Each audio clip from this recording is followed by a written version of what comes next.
নমস্কাৰ সকলোকে জিকে হাব বাই কাবেৰীলৈ স্বাগতম। মই কাবেৰী হাজৰিকা।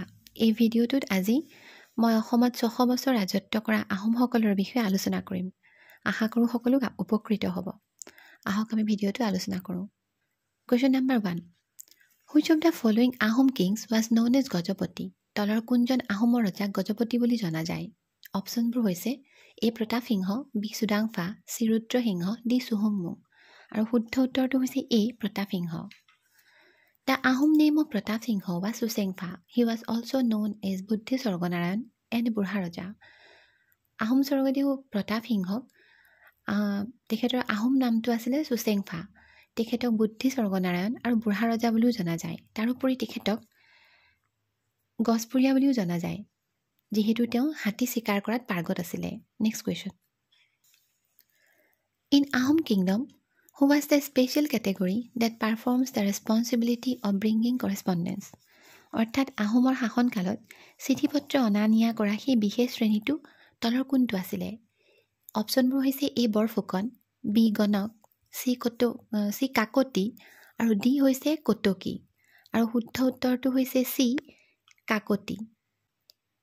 বৰফুকনে সেনাপতিৰ দায়িত্ব পালন কৰিছিলে, গণকে চোৱা চিতা কৰে, আৰু কটকীসকলে আচলতে বাৰ্তাবাহক। তেওঁলোকে ইনফৰমেশ্যনবোৰ, খা খবৰবোৰ কঢ়িয়ায়। আৰু লগতে যিসকল কাকতি আছিলে তেওঁলোকে পত্ৰবোৰ কঢ়িয়াইছিলে, অৰ্থাৎ চিঠি পত্ৰ অনা নিয়া কৰিছিল। Next question. The position Borphukan was created by which of the following Ahom kings? তলৰ কোনজন আহোম ৰজাই বৰফুকন পদবীটো সৃষ্টি কৰিছিল? A Rudrasingha, B Pratap Singha, C Gadadhar Singha আৰু ডি জয়ধ্ব সিংহ। আৰু শুদ্ধ উত্তৰটো হৈছে option B Pratap Singha. The position of Borfukon included both judicial powers and jurisdiction of the Ahom kingdom west of Koliabor river. যিজন বৰফুকন আছিলে, তেওঁৰ পাৱাৰ বুলি ক'লে, ক্ষমতা বুলি ক'লে, তেওঁ জুডিচিয়েল পাৱাৰ আছিলে আৰু তেওঁৰ পৰিসৰটো আছিলে সেই সময়ত কলিয়াবৰ নদীৰ ৱেষ্ট অঞ্চললৈকে। Borphukan was similar to a senapati or field marshal. বৰফুকনৰ পদবীটোৰ মৰ্যাদাটো এজন ফিল্ড মাৰ্চেল যেনেকুৱা, অৰ্থাৎ সেনাপতিৰ যেনেকুৱা, তাৰ সৈতে একেই। Lachit Borphukan was the first Borphukan of the Ahom kingdom. Lachit Borphukan আছিল আহোমৰ প্ৰথমজন বৰফুকন।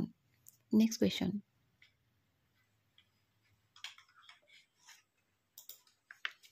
হাউ many patra mantris are there in the Ahom kingdom? Ahom সাম্ৰাজ্যত কেইজন পাত্ৰ মন্ত্ৰী আছিলে?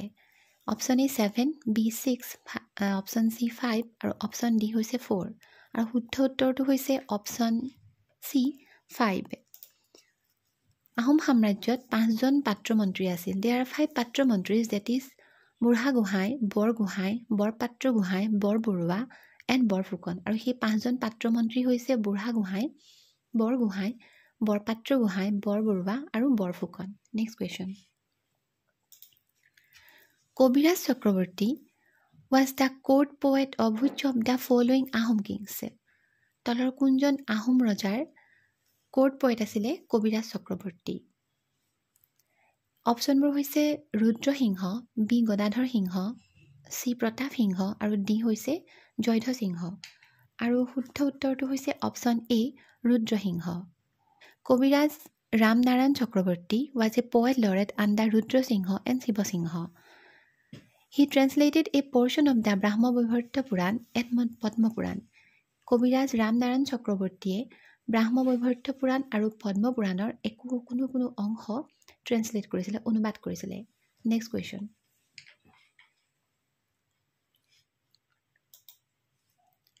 Who introduced the posa system in Ahom kingdom? Ahom সাম্ৰাজ্যত পচা চিষ্টেমটো, পচা পদ্ধতিটো কোনে প্ৰৱৰ্তন কৰিছিলে? অপশ্যনবোৰ হৈছে A Rudrasingha, B Pratap Singha, C Gadadhar Singha আৰু D Jayadhwaj Singh.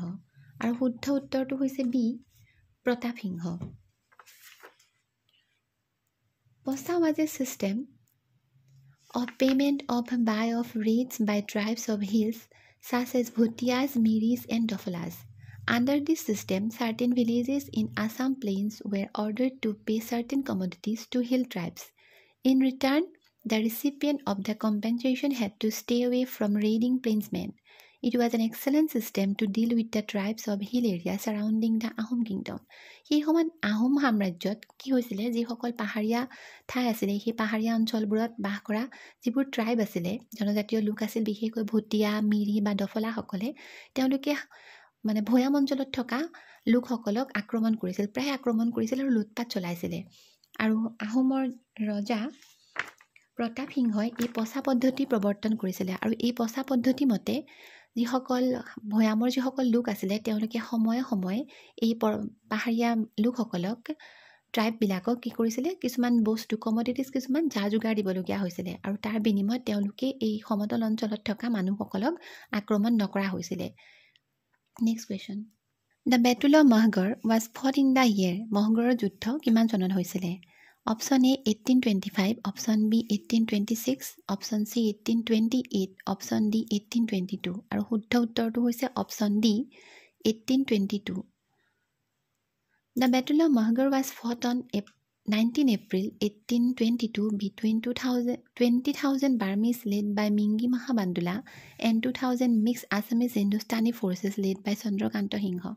Battle of Mahgarh 1822 চনৰ 19 এপ্ৰিলত হৈছিলে আৰু ইয়াত বাৰ্মিজৰ ফালৰ পৰা মিংগি মাহা বান্দুলাৰ নেতৃত্বত 20,000 সৈন্য আছিলে আৰু ইফালে আহোমৰ নেতৃত্বত আহোমৰ চন্দ্ৰকান্ত সিংহৰ নেতৃত্বত প্ৰায় 2,000 সৈন্য লৈ পেলাই সেই যুদ্ধখন যুঁজা হৈছিলে next question who was the first Ahom ruler to officially accept Hinduism তলৰ কোনজন আহোমৰ প্ৰথম শাসক যিজনে অফিচিয়েলি মানে হিন্দু ধৰ্ম গ্ৰহণ কৰিছিলে option A Pramatta Singha option B Chakradhar Singha option C Jayaditya Singha আৰু অপশ্যন ডি জয়ধ সিংহ আৰু শুদ্ধ উত্তৰটো হৈছে জয়ধ সিংহ The Ahom name of Joydha Singha was Sutamla. Joydha Singhৰ Ahom নামটো আছিলে Sutamla. He was also known as ভগনীয়া ৰজা তেওঁক ভগনীয়া ৰজা বুলিও জনা যায় next question Who was the first Ahom king to adopt a Hindu title? তলৰ কোনজন আহোম ৰজাই প্ৰথম হিন্দু উপাধি গ্ৰহণ কৰিছিল অপশ্যন ই চুহুংমুং option B Sutamla option C Jayadhwaj Singha option D Shiva Singha আৰু শুদ্ধ উত্তৰটো হৈছে option A Suhumung. Suhumung was the first Ahom king to adopt a Hindu name or title Sargonarayan in addition to the Ahom name. Suhumung হৈছে এজন প্ৰথমজন আহোম ৰজা যিজনে স্বৰ্গনাৰায়ণ উপাধি গ্ৰহণ কৰিছিলে He was also known as Dihingia ৰজা তেওঁক লগতে দিহিঙীয়া ৰজা বুলিও জনা যায় next question What is the name of the dragon of the Ahoms? আহোমসকলৰ যিটো ড্ৰেগন সেই ড্ৰেগনটোৰ নাম কি The Ningao Kham is a winged dragon-like figure. Traces of Ningao Kham are found in the ancient copper plates and coins which reveals that the Thai Ahom sovereigns once used the Ningao Kham as their royal emblem. আহোমসকলৰ যিটো dragon সেই ড্ৰেগনটোৰ নাম হৈছে নিনগাঁও খাম এইটো এটা পাখি থকা এটা ড্ৰেগন সদৃশ এটা প্ৰাণী আৰু এই নিনগাঁও খাওৰ যিটো চিনবোৰ ক'ত পোৱা গৈছিল আচলতে পুৰণি কালৰ যিবোৰ কপাৰ প্লেট আছিলে তাম্ৰফলি আছিলে আৰু লগতে যিবোৰ কইনছ আছিলে মুদ্ৰা আছিলে সেই মুদ্ৰাবিলাকত আহোমসকলৰ যিবোৰ মুদ্ৰা আছিলে তাত এই নিনগাঁও খামৰ চিনটো দেখা পোৱা গৈছিলে আৰু এই ড্ৰেগনটো হৈছিলে তেওঁলোকৰ ৰাজকীয় এমব্লেম অৰ্থাৎ ৰাজকীয় প্ৰতীক next question Which of the following is the correct chronological order of the Ahom dynasty? তলত দিয়া ব্যক্তিসকলৰ ক্ৰনলজিকেল অৰ্ডাৰটো বিচাৰিব লাগে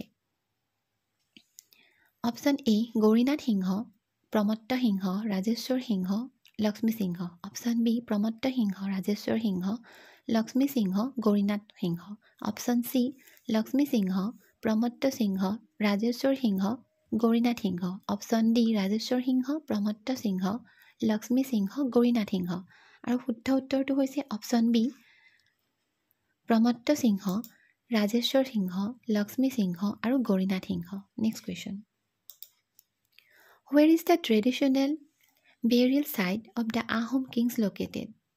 আহোমসকলৰ যিটো পৰম্পৰাগত কবৰ স্থান ক'ত আছিলে Rangpur B Charaideo C Tezpur D Garhgaon আৰু শুদ্ধ উত্তৰটো হৈছে বি চৰাইদেউ আহোমসকলৰ পৰম্পৰাগত কবৰ স্থানটো হৈছিলে চৰাইদেউ পাহাৰতে the burial ground of the Ahoms is called maidams আহোমসকলৰ যিটো কবৰস্থান সেইটোক মৈদাম বুলি জনা যায় this maidams are in the Charaideo hillock এই মৈদামবোৰ চৰাইদেউ পাহাৰত অৱস্থিত the Ahoms considered the maidams as a sacred place of their ancestral gods it was a royal burial ground আহোমসকলে এই মেদামবিলাকক তেওঁলোকৰ পূৰ্বপুৰুষসকলৰ এটা পবিত্ৰ ঠাই বুলি গণ্য কৰে আৰু এইবোৰ হৈছিলে আহোমসকলৰ ৰাজকীয় কবৰস্থান the Charaideo maidams are declared as India's 43rd UNESCO world heritage site এই চৰাইদেউ মৈদামবিলাকক ইউনেস্কোৱে ৱৰ্ল্ড হেৰিটেজ চাইট ঘোষণা কৰিছে আৰু এই মৈদামবোৰ হৈছে ভাৰতৰ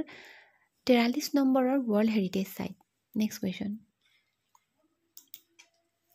in which year the Ahom dynasty was founded কোনটো চনত আহোম ডাইনেষ্টি প্ৰতিষ্ঠা কৰা হৈছিলে অপশ্যনবোৰ হৈছে 1296 option B 1228 option C 1324 option D 1256 আৰু শুদ্ধ উত্তৰটো হৈছে অপশ্যন বি 1228 1228 খ্ৰীষ্টাব্দত আহোম ডাইনেষ্টি প্ৰতিষ্ঠা কৰিছিলে চাওলুং চুকাফাই তেওঁ বৰ্তমান চীনৰ ইউনান অৰ্থাৎ মুংমাওৰ পৰা অসমলৈ আহিছিলে আৰু তেওঁ অসমলৈ আহোঁতে পাটকাই পৰ্বত পাৰ কৰি আহিছিলে next question Rangghar was build by Rangghar কোনে নিৰ্মাণ কৰিছিল option A Rudrasingha option B Pramatta Singha option C Shivasingha option D Gadadhar Singha আৰু শুদ্ধ উত্তৰটো হৈছে option B Pramatta Singha Rangghar is known as the first amphitheatre or first pavilion of Asia it was build by Swargadeo Pramatta Singha in the year 1744 AD